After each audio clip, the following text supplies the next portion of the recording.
Okay, so tufuna tukuonekana kuno tekamakamba za mafumu awiri amenewa, ufumu wa Mulungu ndi ufumu wa Satana. Ntambira mwana ngati akuno nkhene ikulu ndiyo kuti Satana afuna awononge china chilichonse planeke zimeneyo pamene Mulungu planeke ndiyo watipasa zinthu zake kutanga kuti pulumutsa ife. Mwana kuti timvetse china chilichonse tifuna tiyambire ku Chiyambi. Kuti zinayi bwanji pa Chiyambi tikamvetse kumene koko ndiyo kuti timvetse china chilichonse. Tifuna tipite ku Chiyambi. Zoyambira kuli chani kulibeso. Tiyeni tifike kodi zinthu zonse zinalengedwa ndi ndani. Genesis 1 verse 1. Pachiyambi Mulungu adalenga kumwamba ndi dziko lapansi. Okay, mutesi apo akamba zotino pachiyambi Mulungu analenga kumwamba ndi yani Dziko lapansi. So tikamawerenga Genesis ikamba za chiyambi cha dziko lino yani lapansi lathuli ndi miyamba yathuli eri. Koma tikabwerera mbuyo mwenimweni anthu kulibekonso, timabwerera mbuyo mwenimweni angelo asanalengedwe kulibe kanthu kunali ndani eri. So tikamakamba za Mulunguyo ndiye ndani. Tiyeni tifike tiyambire ku Marko chapter 10 verse 18.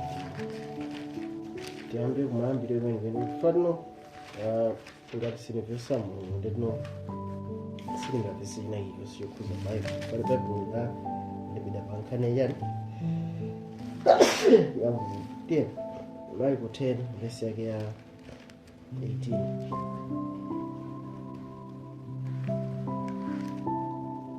Marko cha 10 verse 18. 10 verse 18 akunena kuti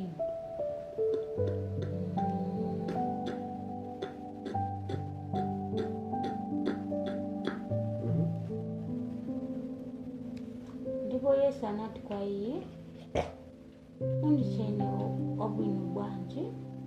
Palibe wabwino koma mmodzi, ndiye Mulungu. So tijamene viraso 104 verse 8. Koma papa tikuvesa napo Mulungu ndekha amene ali wachani wabwino, popanda chikakamizo china chilichonse, popanda kuti kumuwuza ti chabwino ayi. Mulungu ndiye wabwino payekha popanda china chilichonse. Tikamakamba za wabwino tikamba za ndani za Mulungu. Ngati tapeza wabwino leroyo pakupezekanso ndani Mulungu. So tunano God is good. 104 verse 8 imapeza chinthu china siya chikulu. 104 verse 8 Yohana amene anakhala mfumu kwambiri ndi Yesu anafotokoza 4 verse 8.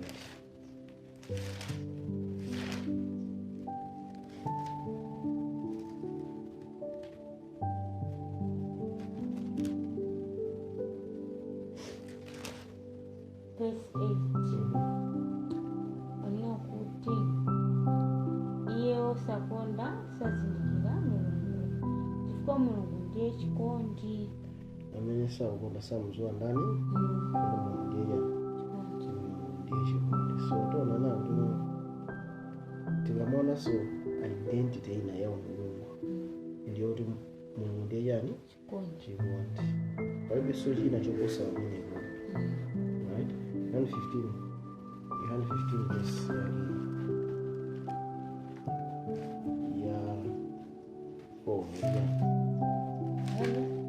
ya Chivumbuso 15 verse 41. Chivumbuso 15 verse 4.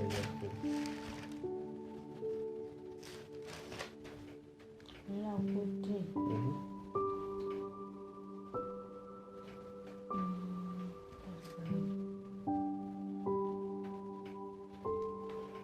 15 verse 4. ndani adzakhala osaopa ndi osalemekeza dzina lanu Ambuye, chifukwa inu nokha muloyera, chifukwa mitundu yonse idzaza nizalambira pamaso panu popeza ndinapeza zolungama zanu ndidaonetsedwa. So kuti ndinu nokha amene mulotani wangwiro. So tikamakamba za ikha amene wangwiro muchinthu mati holi. Tikamakamba za ungwiro, tikamakamba za ubwino, tikamakamba za chikondi, tikamba za ndani? Za Mulungu basi. Tikamaona zonsezi tikuona zili zimenezi. Right? So tikuona, so tipite ku Miyambo. Miyambo chapter 8. Mulungu sanaliyekha. Tipite Miyambo chapter 8.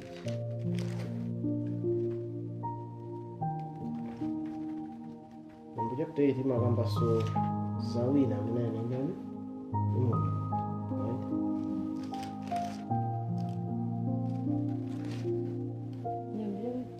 Miyambo chapter 8. Tawerengani pa verse 30 atikani. Verse 30.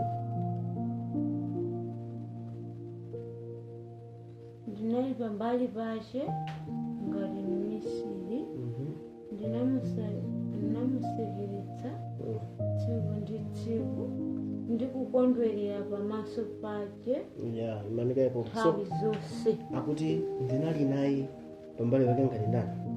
Misiri. Ndipo ndimamukondweresa ndikutsekera pamaso pake nthawi zonse. Ndani amene? Yesu. Makamba za Yesu. Tinoza nebe? Miyambo chapter 8 makamba za nzeru ifula. Tikapita 1 Korinto chapter 1 verse 24 makamba nzeru ya Mulungu ndiye ndani? Yesu. So Yesu anali mwana yekhayo obadwa ndani wa Mulungu nthawi za nthawi. Ndipo chifukwa tino iyeyonso ndi mwana wa Mulungu anali ndi attributes osema, chikondi, chinyama, kuyera. Chifukwa chimene chicho ndiye umulunguwo. Tikamakamba za umulungu kamba za moyo umenewo. So moyo umene unaishi ndani mwa Yesu. Tapezani verse 31 atikani. Verse 31. Ndikukondwerera ndi dziko lace. Terengani bwino verse 31. Ndikukondwerera ndi dziko lace lokhalamo. Ndikukondwerera ndi dziko lace lokhalamo anthu.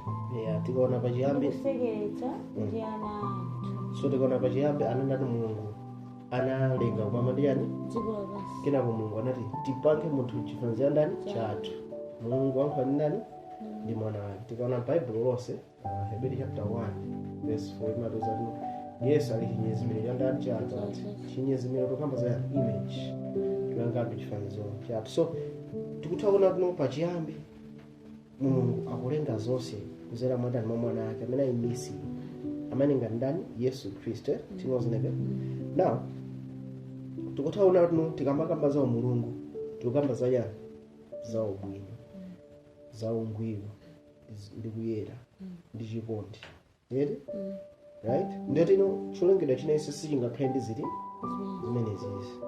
Koma no Mulungu upanga chinthu chapadera chonena kuti no akufunika ona kuno pamene walenga zonse ukhale chibwino ndi mtendere, ukhale pati security. Yeti? Kuti no pasangokhala zinthu balika. Chifukwa khanda amene alambira. Mpaka madongoso. Tiwerenge Masalmo 139. Masalmo 139 imatiuza ife kuti no Mulungu analenga zonse zangwiro bwanji. Watu zolengedwa zonse za Mulungu zinali zambiri, right? Masalmo 139 kuti timvesese. Tawerenga pa verse 7 aliya. Nizapita kuti zimbira zina mzimu wanu. Kapena ndizathawira kuti kuzimbira kupyanu. So taona nano Mulungu tikamawerenga Bible limatuza ifanana ndi format ndi maonekero. Tikaona pa Yesaya chapter 6 verse 1 to 3 imatuza funa Mulungu anaoneka mukachisi wake ndikuzopaza example kachisi. Tikatiwonanso ku Daniel chapter 7 imatuza fe Yehova nkhambe yakale anakhala pasi. ndipo maonekera nane chonchonchonchi tikaonanso timauzira unati Yesu Khristu atachoka pa dziko lapansi anakwera ndipo anakhala kudzanja lamanja la ndani la Atate eti sinza to Mulungu ali ndi maonekedwe ndikhulupirira timozenepe ndipo tikawerenga bwino tionati Mulungu ali ndi manja ati khutu langa silogontha ati siningati mwini Mulungu ali ndi khutu eti ati maso a Yehova ang'ana yani pa dziko lapansi ndoti Mulungu ali ndi maso ndi tikamona muno tikawerenga tikuona tino Mulungu ndofanana ndi ifeyo maonekedwe koma iya tisanene titendano ifeyo tinapangidwa kufanana ndani ndi Mulungu amene Mulungu kona mano tipange munthu tifanizira ndani chathu mwanjitenda amene ndilili ineyo ndimene Mulungu swajani alili mu format ndikhulupirira lero pamveka right. So pambali poti Mulungu ali ndi form komanso Mulungu apezeka pena pali kusozera mwanyani mwanzima pamene ndamene mafari desese kona no ndzathaira kuti kuja nkhope yanu ndizathaira kuti kwanyani kwa mzimu wanu so tikamanga za nkhope kama zopezeka kwa munthu presence yake ngateno Jeremiah tibile ku Yeremiya chapter 23 ndetoerenga verse Yeremiya 23 verse yake ya 23 kusokera kuwezi now verse hii ndifotokoza zabuya za ndani za Mulungu ili zabuya za Mulungu Yeremiya 23 verse yake ya 23 kodi ndine Mulungu wapatali kodi ndine Mulungu wa pafupi ati Yehova so Mulungu ari kuti ndili patali kapena ndili pafupi 10 verse 25 kodi munthu angathe kubisala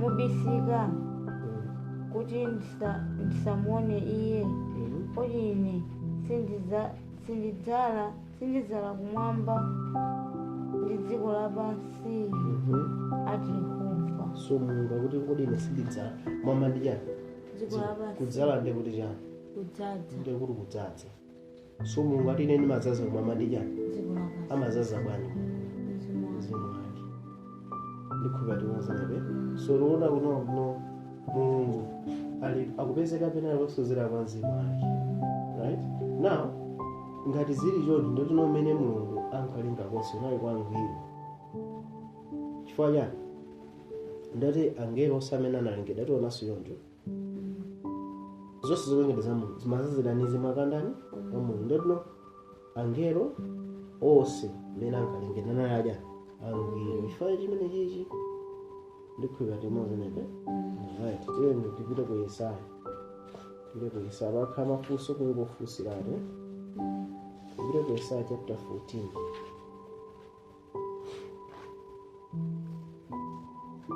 right so tipite kai ku Ezekieli kuna tibula ku Yesaya tipite ku Ezekieli now ku Ezekieli tikawerenga kambira verse 1 imakamba za mfumu yakutulo mano akamakamba za nkhosa m'Baibulo amakhala kamba za ndani Yesu oneka khalino mumbulu yabwera ngati nkhosa kamba za ndani Satana ikakamba za mkango kamba za ndani Yesu akakamba za mkango zobuma kamba za ndani za Satana tinozenepe akakamba za mbusa abwino nena Yesu koma akakamba za mbusa wopangidwa haya ndani Satana so tonatino zifanizo zimagwirisira ntchito m'Baibulo so Ezekieli ndende kwamba za mfumu yakutulo mano mfumu yakutulo amagwiritsa ntchito monga ngati fanizo kwamba za ndani za Satana tilimozenepe tikamba verse 1 amakamba za mfumu yakutulo mwatoti uzotino uyo si mfumu yakutulo angogwiritsa ntchito ngati fanizo la Satana tawerenga Ezekieli ndende verse 3 ariya verse 3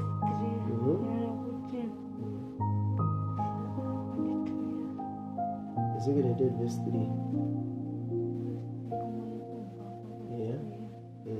taona ndiwo wanzeru oposa Danieli abeje sisi angakubisira so akamba za Lucifer ngati nzeru zake zinazo kusandana tikamona Danieli tiwerenga tizaona sokwa muno anapasida masomphenya mpaka anakomoka usabvesera masomphenya akuthandaza chani mpaka anafika kuti no watani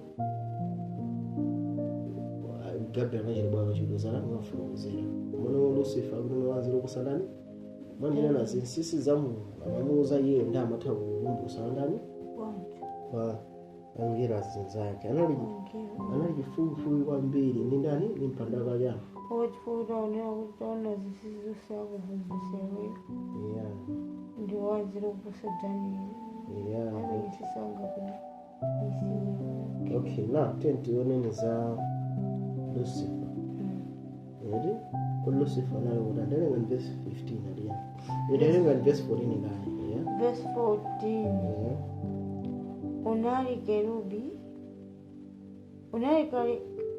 kerubi wodzaza wakuphimba ozozedwa ngasemlimi unali kerubi ozozedwa wakuphimba ndi wodzazidwa ndipo ndinakuika unali pa phiri lopatulika la Mulungu anayenda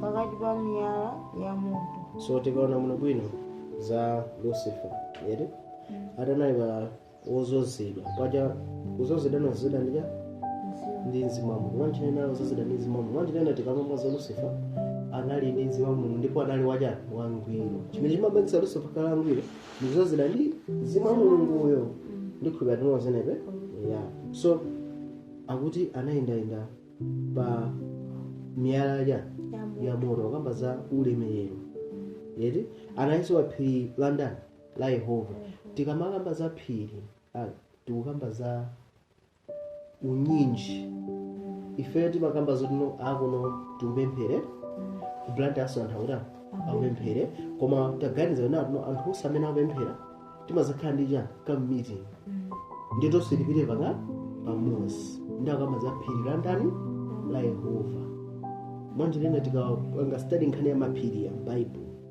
pali phiri la zero lomene samaona opemphera tikumbukire anabwerera soli lomwere koma ndi panali phiri lalikulu limene machida phiri la Zion tikamwerenga Bible phiri la Zion lili kuti kuli mpoto ndi kumene kuli ati mzinda wa Yehova ndiye tikaona Hebrew chapter 2 verse 22 masika musipala 94 imakamba zinatu kumene kuli unyinji wa angelo ndiye kuli mpingo osati kuti kumene woyamba otatu obadwa kamba za Yesu eti ndati anthu so ati kumene koko anakida pachani kumpingo umene wanali ndani Lucifer mwachitena anali ngati one of the leaders ku unyinji wa angelo osandani wa Mulungu ndikhulupira tinoze naye tikapita ku chivumbulutso samukamba zino ati angelo onse zamoyo zinayi chacha onse amati woyera atani woyera kuphira ndani la Yehova ati kumene koko kumene wala ndani Lucifer koma ino ndine chosanga sake chodano ati zakhala pa phiri la Zion tikamba chivumbulutso 14 verse 1 so sizi zazikulu ndi introduction jabe umano ndikhulupira no Mulungu amankulu tona pa verse 13 china chimene tenga ndi verse 12 ati chani verse 12 yeah obada ndi munthu iwe kweza nyimbo ya maliro yolirira mfumu ya Tulo paja Tulo akungubisa ntchito kufotokoza Satana tiyembiriza ndali noziti kwa iye atero Ambuye Yehova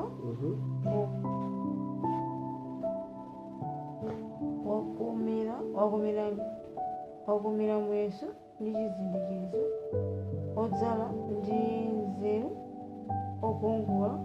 okongola wangwiro so Lucifer anayo okongola komanso anali wangwiro komanso anaozala ndi nzeru tikamakamba kuzala ndi nzeru borolo likakhalira salandirira dzadza aliponso madzene alenga onjezerera ayi mwanjitena tikamakamba chilengedwe cha Mulungu chimene Mulungu anayikamo china chilichonse Mulungu anayikamo china chilichonse anayenda Lucifer kana iwe sine chimene Mulungu anakanika kuti sanayikemo ndikhulupira tinozenebe na pali verse nakanthamonda ndada Lucifer amayimbisa kulamba kodi lili pa verse titenga verse 13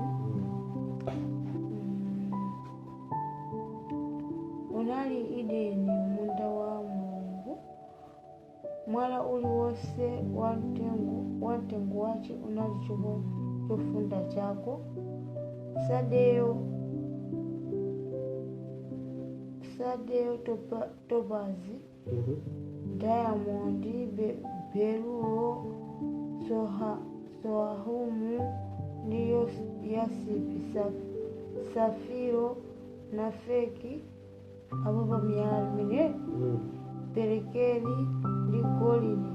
Malingaka ako ndi akazi ako anakutumikira tsiku lolengedwa iwe. So akukamba za malingaka ni mapipes nchizungu. Munaonapo zimapiano zijazi zimakhala amati zimaogana ukaponda chimaza tuka sound mwambako ngati chipipe zimene zijazo ndi mapipe malingaka. So akuti imene pamene amalengedwa makhala kunali ndi malingaka mpweya mwake malanzi mwake paka mambo maufolo weke zimene zamankwamba nkhani ndiye kuti akamamenya kinde mwamba kosa mwakhali kwamva sinanga organic ndetino umutakhala anthu pakumona 10,000 kuipanga kiku ndetalisamva right tikuona menepe komanso chachikulu chimene ukuona pachitono akamba za miyala yonse imene inali yomuzinga iye na akuti atichovala chake chinali golide topaz chani na tikaona bwinobwino diamond womuzi amakhala ndi glass golide amakhala yelo na akukamba za chani ili nganatuno ukapita kuchipatala kuche amathawa kujambula chilight imene amati x-ray koma munthu sangachione eri kuchani kumpoto amalima ku uranium nje uranium nje amatusa ma radiation ena koma ndisamamuna kona anthu amata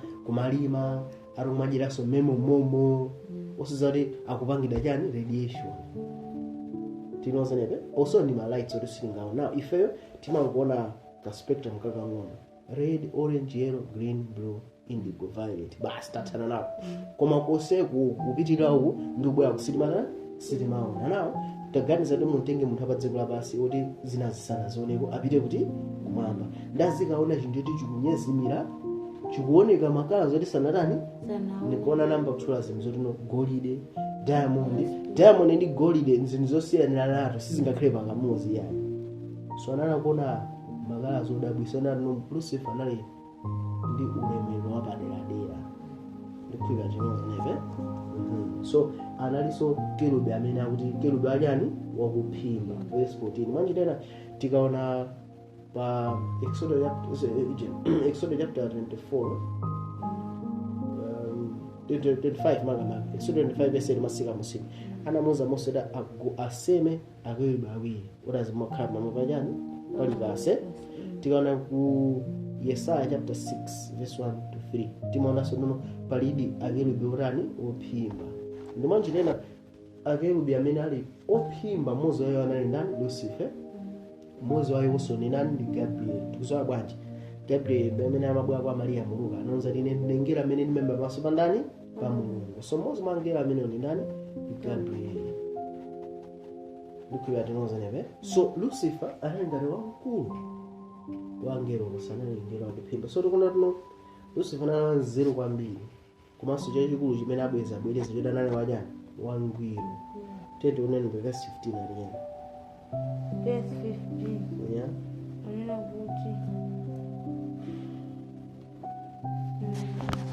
unali wangwiro njira za uchilengedwere imanikaye momo so Lucifer anali wangwiro munjira zake kwambira yani yengedwere mwanji tena Mulungu sana alenge Satana antambira mabwa kodi Mulungu atalo abwino nali lengera anje Satana Mulungu sana alenge ndani Satana anamulenga Lucifer wabwino wajani wangwiro ifada anangolengeredwa nthawi mwana azazidandi yani mzimu wa Mulungu tieni ndali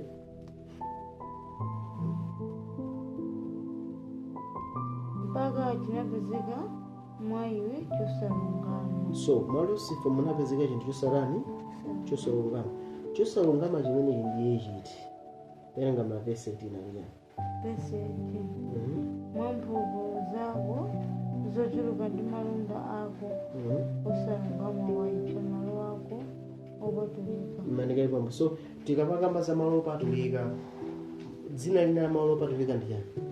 Kachisi. Inde tikamana ku 1:16 no akachisano ndi matupi ano ndi cha akachiswa mzimu ena. Mwanjirena atu waipha malo opatulika. Lucifer anapanga chinayi chimene anayipisa malo opatulika. Mwanjirena mzimu wa Mulungu sudakakhalanso mwandani mwa iye. Mwanjirena angelo amene amalengedwa kuyambira anali akachisiswa ya mzimu wa Mulungu.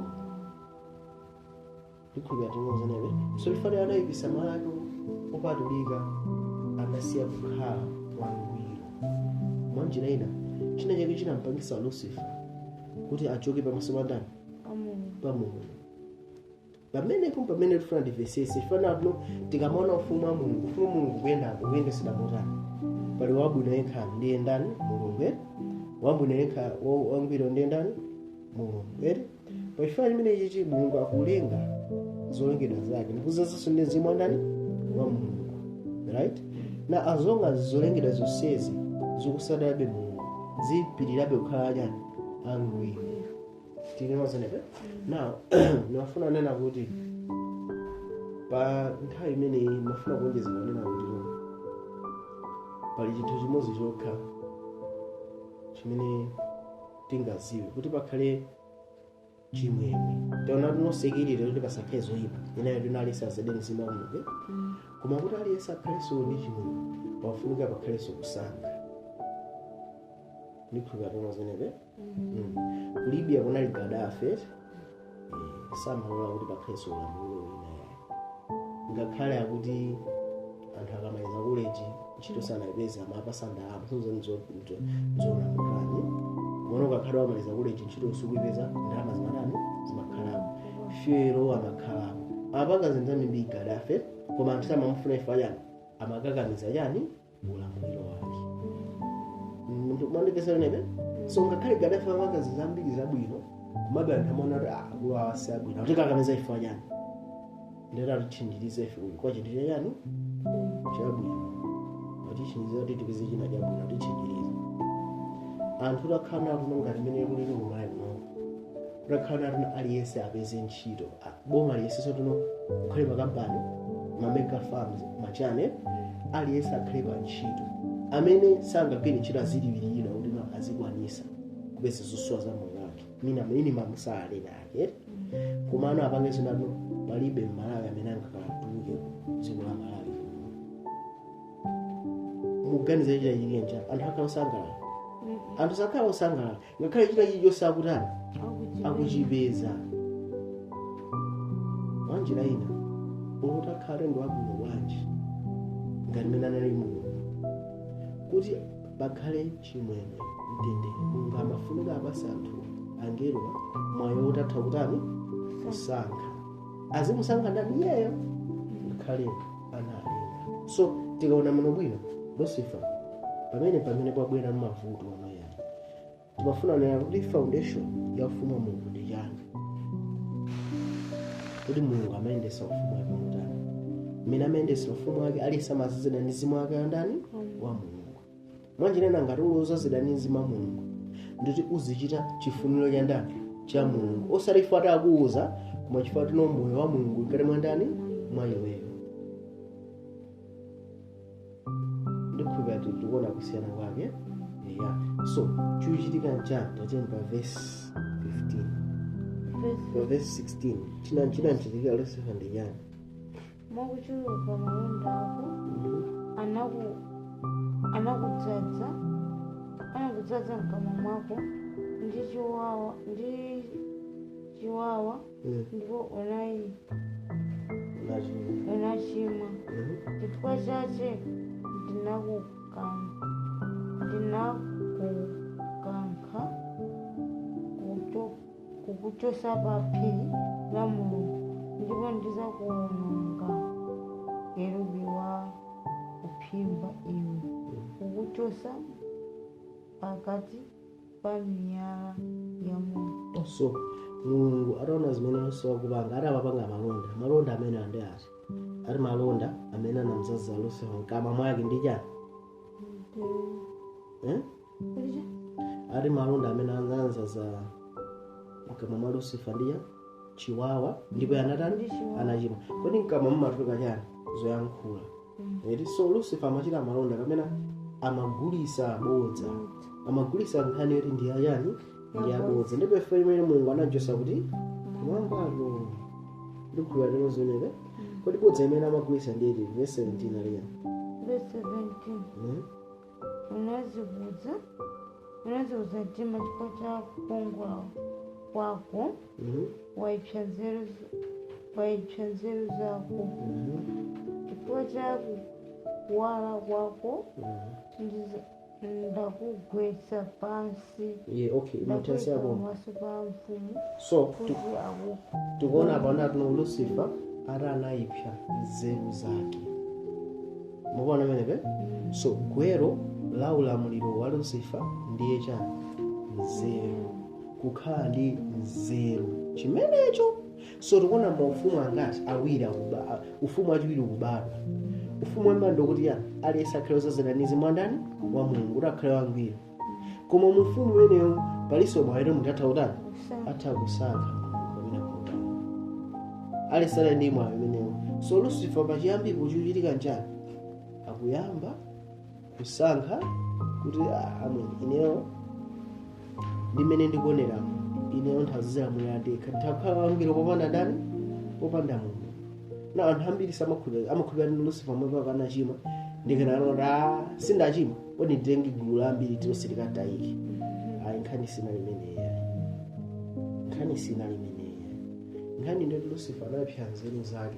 Kodi kuipisa kwa nzeru zake zinakhala ndiwe Yesaya nkhani imene ifali verse 2 komanso akamba zoti anachimwa. So kwanjira ina ngati ungwiro unali chifukwa no Yesaya 14 ngati ungwiro unali kukhale ku mzimu wa Mulungu mwa iye ndiye kuchimwa unali ya yes. So chimo nikuyamba pamene Lucifer walandira mzimu wa ndani wa Mulungu. Chifukwa wankana Mulungu mzimu wake akuchosa mandani mwa Mulungu. Kwa chifukwa mzimu wa Mulungu achosedwa ndiye Lucifer sangakhaleso pakati pa phiri la ndani la Yehova. Now nimafuna nena kuti Lucifer plan yake sina kuti akaongeke. Lucifer plan yake sina kuti ayi basi ndine oyipa basi ndingoukira basi. Plan yake sina liti sina limene anthu amene amakhulupirira zinthu zimene Bible simanga mazinezi. Tete ntioneni pa Yesaya chapter 14 verse yake 12 aliya verse 12 wakwadi tokera kumwamba iwe mtanda mwana wa mbandakucha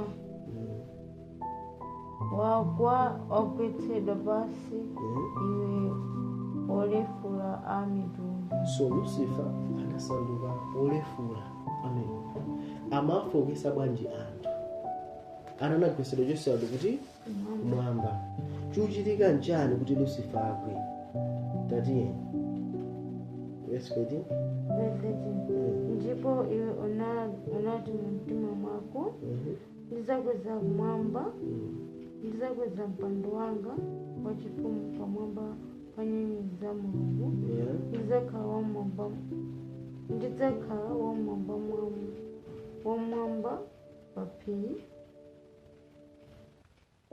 ndidzakhala wamwamba paphiri la kukhamu malekezero a kumpoto. So tikaona kuti muno malekezero a kumpoto kumene kupezeka Zion Yesaya amatiuza ifuna kuti Zion ndi mzinda wa Mulungu wa kumpoto. Anyways kuona nkhani sikufuna kumene muno nkhani nena kuti no Lucifer chimene akufuna ati mumtima mwake kuti yani zakwera kuti kumwamba atazatenga mpando wake pa nyenyezi munyenyezi tukamba za angelo tinozonepe.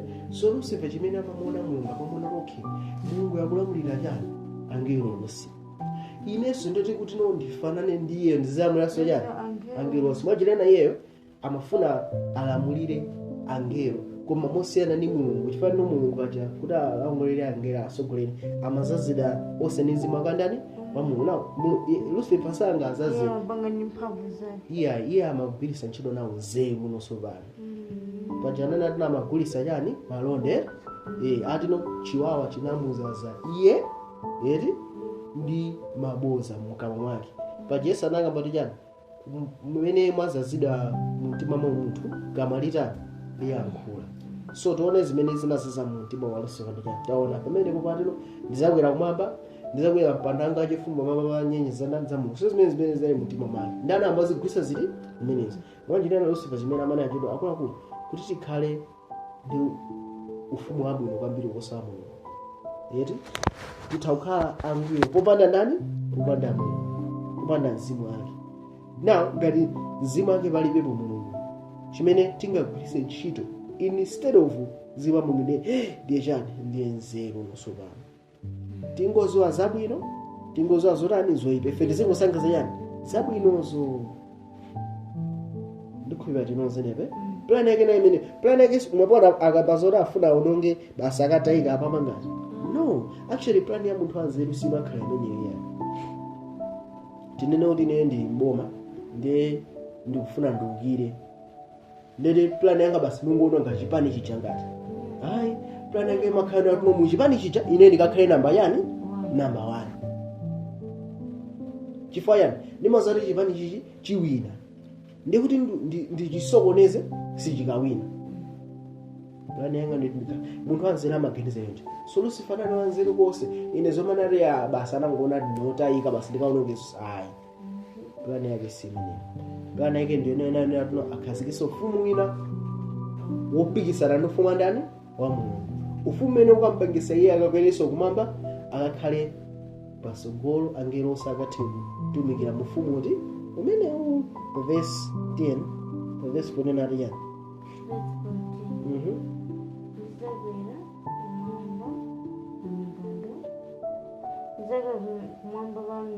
Pamitambo. So Lucifer mafuna afanana ndani wa mwamba. Mwanjirena amafuna akhazikise ufumu wina ufana naso ufumu ndani mukuona menebe. So Lucifer akufuna afanane ndi wa mwamba. So kwamba zoti basa mbuyera kudu angutani ayi. Koma pofuna upanga isi anapeza tuno anasanuka ndani Satana. Anapeza tuno malo moti ufumu wake ujokokwere, anapeza tuno wasanuka olefu kwa ajani amirunde. Malo moti akhale wangwiro anasanuka no wakuba ndo ajani wakupa. Chifukwa chona kuti yani mzimu wa Mulungu suli ndani mwaye. Yesu anakamba kuti yani ino ndina atane ano ndani njerekezi. Chifukwa anamba kunama pajani pachiyambi. So zimene amakamba Lucifer zinayi zosatani zosatheka. So tikuona napo no zosatheka. Munthu kukangozowa zabwino ndizoyipa ndimakangosankha zabwino zichi kuti akakhale wangwiro. Lucifer zinaganika kuwanoni ngokasachisanso church tikapita akuluakulu mukupanga chigolo kuti Mulungu simaziwa musapange chigolo tikungobwereza imeneyo ndi uthenga abwino. Chimene ofuna ndikauza ndi yani akuluakulu tentilape machimo athu tibwererenso ndani kwa Mulungu. Tenti pemene mphamvu atikonzenso ife. Tenti kapemphe mzimu wa ndani wa Mulungu.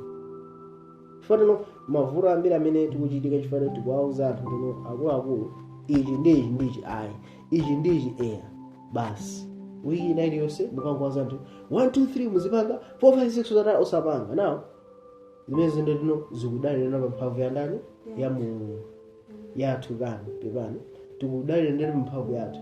Kumondetera uzatala kwa akulu ABC Mulungu analisa. Kuona ngati kuti mufuna mukhale ni moyo wa 1 2 3 bwerani mbali ya ndani ya Mulungu. Koma mwalalika ambiri amangokhala kuti chabwino ndichiti choyipa ndichiti basi. So tikuona tino angakhale mmene zinthu zikuyendesera mutani musiyana. Ufumu wa Mulungu ndokhawo umene ungakuyese chiyero chifukwa wonse akuzazidani mzimu wa ndani wa Mulungu. So tikuona tino kumwamba kunagawikana pakati ufumu wa Mulungu ndi ufumu wa ndani wa Satana. Andikuza ndano 1/3 inapita mbali ya ndani ya Satana ndikalinga chipumbuso 12 yeti 2/3 inakhala mbali ya ndani ya Mulungu. Mafumu awiri osale kuti ali kumwamba, koma Mulungu akuti anthuwa chifukwa anaukira Mzimu wa Mulungu natani unachosedwa. Pafupi Mzimu wa Mulungu achosedwa sangakhale sikuphirira ndani la Mulungu yayi, sangakhale sikuziwa yayi, ndipo anachosedwa okhala amene ali ndi Mzimu wa Mulungu, okhala amene angayandikire fufu kupembedza kumene kuli. Right? So tinano patali kugawikana kumwamba. Now chimene chikuchitika ndi chani? Ndiyoti pamene patapesa zinthu zingapo tchimo ndiyoti ndikukhala munthu wopanda Mzimu wa Mulungu, ndiyoti azipanga zosusana ndi ndani ndi Mulungu. Kumwamba ndiyoti chikupangira challenge ndi chani? Kodi Yehova ndiye khayenera kukhala wolamulira mwanjina kumwamba? Vuto limene lili kumwamba Lucifer anamanga challenge ufumu wa ndani wa Mulungu. So boma la Mulungu linapangina chani challenge kuti iyayi boma limene silabwino. Yeti now ngati upanga challenge boma la munthuyo ndiyoti upanga challenge ndani munthuyo. Manje lena Lucifer anapanga challenge ndiyotino chovuta kuchita iye anachichita anasosala Mulungu ndiyoti siwabwino siwangwiro siolungama. Pafeme ndiyoti boma lake sosila chani, so iye anayambira pachani pa boma lake. So khalidwe la Mulungu linapangidwa ataki, ufumu wake sonapangidwa chani ataki. So ngati Mulunguyo pa yekha akuzipangidwa ataki ndi boma lake sopangidwa ataki, ndizovuta kuti okay nero yani munthu akhala abwino koma chifukwa munthu wabwino sizondetero azitha kukhala ndi nzeru zolamulira. Taonapo anthu otero abwino kuyikidwa kwa president umene wapanga zinthu zobalika soposa anthu oyipachi nukhulira tinozenepe. So zimafunika zioneserede konse kunena kuti Mulungu ndiye wabwino, ulamuliro wake sindo wachani wabwino. Kuna Mulungu adati ndizakuononga ndani iwe, koma Mulungu sanamuonongerenji Lucifer nthawi mwinji chifukwa chenera kuti zinayi zisanatani zisanaoneseredwe. Ufumu wake Lucifer umafunika usiyidwe uoneseredwe poyera kuti umapanga chani, umapanga produce anthu otani. Zikaonesereratu kwa anthu onse tiona kuti ni chifukwa Lucifer anasiyidwa choncho. Tiona tikamakamba za chiweruzo cha dziko lonse lapansi komanso ndi Lucifer. Yeti tiona chiweruzo kuti muchifana sana ngile nthawi imwe koma nkhani yakulu ndiyitinso imeneyo. So pachifukwa chimenechi tiwerenga mavesi athu awiri tipita kwa Korinto ndi timayeza ku Genesis. Tatiyeno kwa Korinto chapter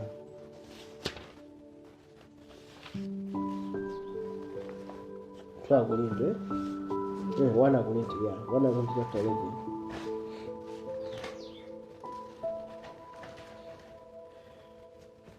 Wana Korinto 11 verse ya 3 au jana. Verse 3. Yeah. Anena kuti koma ndifuna kuti mudziwe kuti mutu wa munthu Yesu ndiye Kristu, ndi mutu wa mkazi ndiye mwamuna, ndipo mutu wa Kristu ndiye Mulungu. Yeah, so tikuona tino Mulungu amapereka order. Eti mutu wa mkazi mwamuna, mutu wa mwamuna ndiye Kristu, mutu wa Kristu ndiye ndani?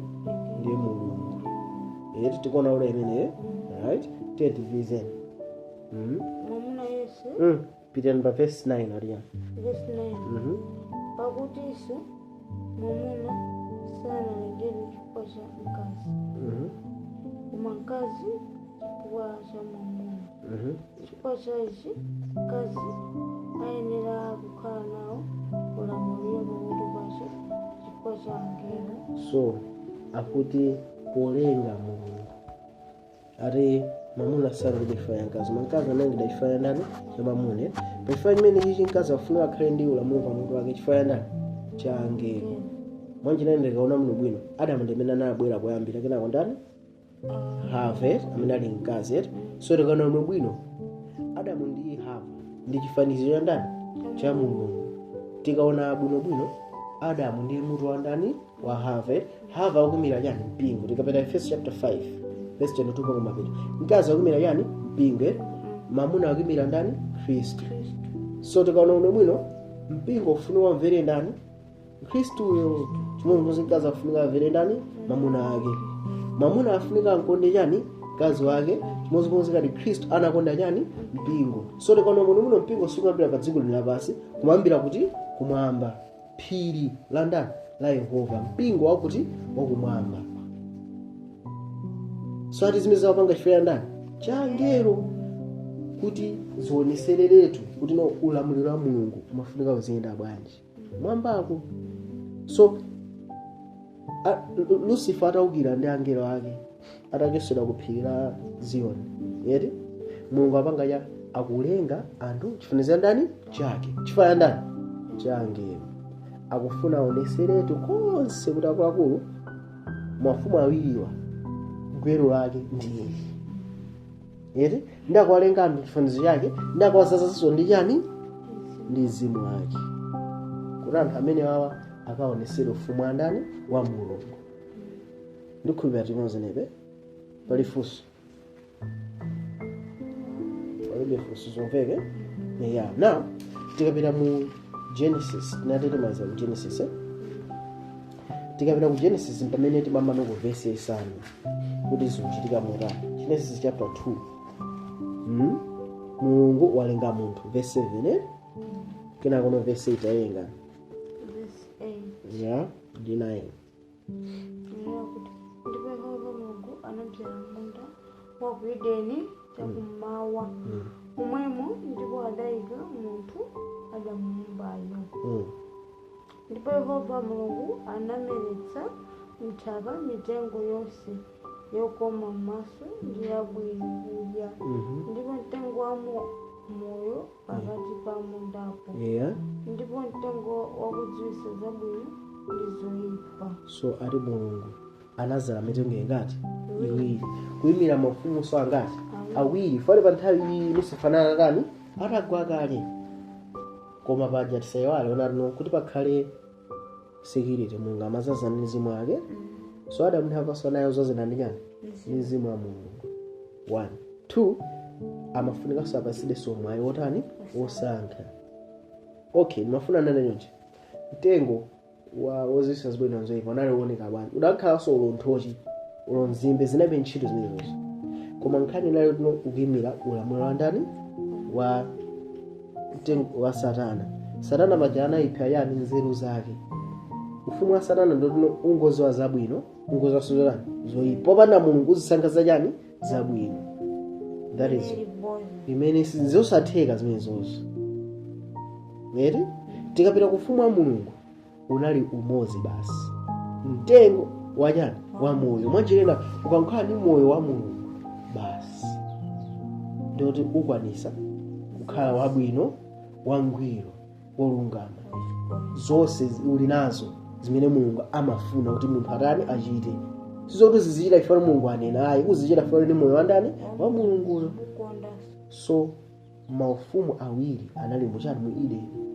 Kudziko kumwamba kwapanga kali chisankho, kumana anthu awalengedwa amafunika sana wapange chani chisankho kuti akhale wokondwa.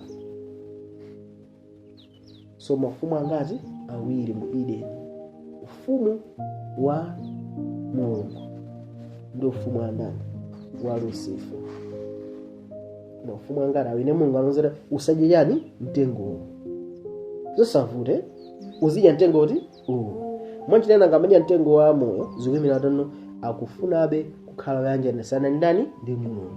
Koma akazango radya ukuku ndio takhulupira ufumu wabwino ndo ndani wa Lucifer. Ndikhulupira tinozenepe. So apa pamene timamuna fesero wonchi chifukwa none yani mitengo ingati iwiri atisiza upanga chifukwa ndani cha angelo. Ndikhulupira tinozenepe. So apa pamene tafikira apa inali pani ya Mulungu kuti basa anthu akachimwe ngati ayi anapasa mwayi osankha kuti akhale anthu otani okondwa. Koma zonsezi tikuona naku tino pali zinthu ziwiri zimene zilipo kale. chipulumutso cha munthu sichinayambike chifukwa munthu sanatani sanafe sanachimwe ndipo imfa yake sinabwere.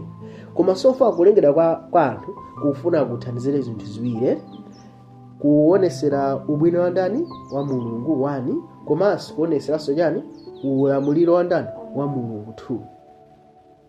So ubwino wa Mulungu uonekera pamene Adamu ndi Hava atakhala pa chiyanjano chabwino ndani ndi Mulungu. Komanso Adamu ndi Hava akakhalanso pa chiyanjano chabwino ndi Mulungu zioneseranso ulamuliro wa ndani wake. Ndikhulupirira tinozenepe. So ufumu wa Mulungu 1 versus ufumu wa ndani wa Satana. So Lucifer alile ndi angelo ake akuonesera ufumu wake kuzira mwa ndani mwa angelo ake. Mulungu sakuonesera ufumu wake kuzira mwa ndani mwa angelo ake. So pasalano gawo la anthu uno kuti asankha mbali iti. Ndikhulupirira tinozenepe. Right. So mu part 2 tiyamba kuona nawo kuti no pambali pokuti no panali kusankha kuti no paonesere ufumu wa Mulungu ndi ubwino wa Mulungu. Chifukwa no munthu anasankha mbali ya Satana pamene pamabwera nkhani yachani ya chipulumutso pano. So Yesu akamabwera pa dziko lapansi afuna apange zinthu zitatu. 1, amafunika azapulumutse munthu, azaonesere ubwino wa Mulungu, azaoneserenso ufumu wa ndani wa Mulungu. Zinthu zitatu. Yes. Yeri aonesera bwanji Satana ndi abodza, akuonesa ufumu wa Mulungu kuti ndorani ndolungama. So panali ngati zinthu zitatu zimene Yesu amafunika ndani apange. Ndi chifukwa chake after pa mtanda pacha ndifani Satana sana ngibeni tiona mu phunziro ndibera Mulungu akalemekezeke. Amen. Amen. Alipo malo puma upende Mulungu kumene chimo kulibe upende Mulungu. O Yesu mpulumutsi mtima wa Mulungu tisungeni pompano upende Mulungu. Alipo malo koma upende Mulungu pakukomana ndi Mbuye upende Mulungu. O Yesu mpulumutsi mtima wa Mulungu tisungeni pompano upende Mulungu. Alipo malo okwana upende Mulungu. Chimwemwe nditenderewo upende Mulungu. O Yesu mpulumutsi mtima wa Mulungu tisu